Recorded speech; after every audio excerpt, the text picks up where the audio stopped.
متتبعي قناة ستور تي في، أسعد الله أوقاتكم بكل خير، والسلام عليكم ورحمة الله تعالى وبركاته. واستجابة لتطلعات عدد من محبي قناتنا قناة ستور تي في، أردنا أن نتطرق في هذا الفيديو إلى تغذية الدجاج البلدي، حيث سنتحدث معكم عن الأعلاف والكميات اللازمة للدجاج حسب نوع الإنتاج والوزن.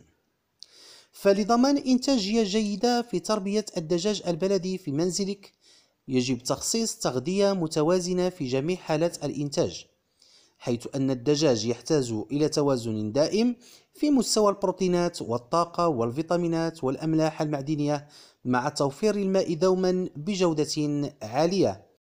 كما أن التوازن الغذائي يقي من الإصابة من كثير من أمراض الدواجن. لا تخف، فهذه المكونات سهل توفيرها، حيث أنها تتواجد في كافة أنواع الأعلاف والأغذية والخضر والفواكه التي يمكن تقديمها للدجاج، لكن بنسب متفاوتة طبعا. لذلك يجب تنويع مصادر تغذية الدجاج، حيث لا يجب أن نقتصر على نوع علف واحد. فما هي الأعلاف التي يمكن تقديمها للدجاج؟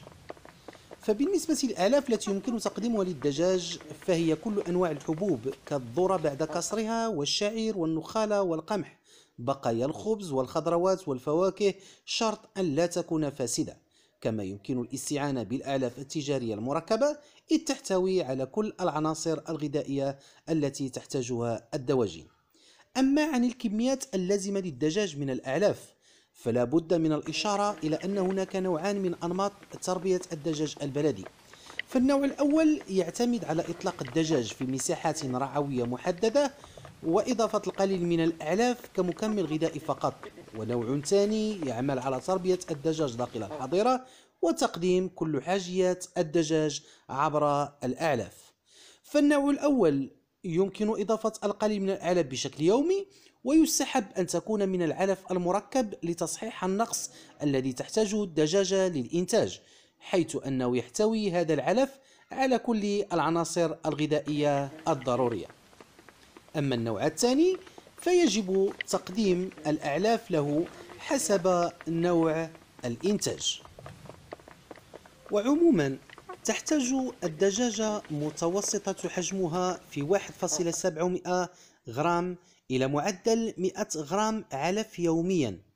فخلال الصباح يتم تقديم لها 50 غرام، وخلال المساء 50 غرام، لكن هذا في فصل الصيف. أما في فصل الشتاء فنزيد كمية العلف ب20 غرام. إن كثرة كمية العلف يتسبب في سمنة الدجاج، ونقص في كمية البيض، وكثرة فضلات الدجاج، وفي النهاية خسائر مادية وجهدية. وكذلك نقص كمية العلف يتسبب في نحف الدجاج، ونقص كمية البيض، وضعف مقاومتها للأمراض. متتبعي قناتنا، هذه هي حلقة اليوم قد انتهت. نتمنى أن نكون قد قدمنا لكم الإفادة المرجوة. دمتم في رعاية الله، والسلام عليكم ورحمة الله تعالى وبركاته.